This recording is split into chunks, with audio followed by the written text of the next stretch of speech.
Okay, so a while back, I ordered a set of nuts and screws and washers.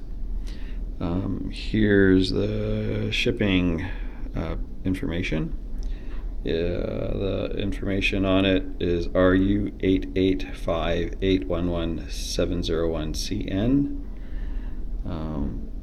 There you can see everything.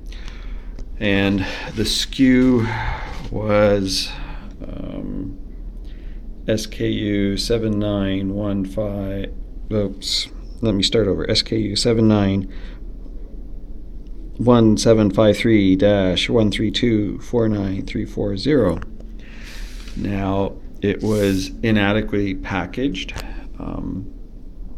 The container here has this plastic box here has arrived broken. There's little bits that are broken off, and I don't know if here, I don't want to dump this all out, but if you look on the side here, it's broken here.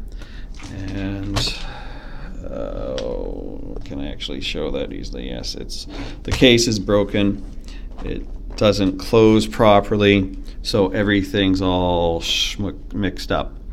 And unless you hold it perfectly flat, if I were to use it to reorganize everything so I can find the stuff when I need it, it's not going to close properly, so it's going to get all mixed up again.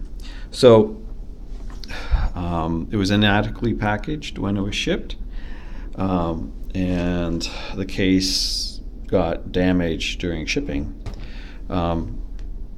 A number of the little washers and stuff had come out of the case and were bouncing around inside the packaging, but this was taped shut. So I probably got everything that I ordered, except for the fact that the case was broken. And one of the reasons I ordered this set was because it comes with a case that keeps everything organized. I'd like a case that I could actually isn't broken, but anyway, okay. So now you can see broken case, inadequately packaged during shipping. Okay, thank you.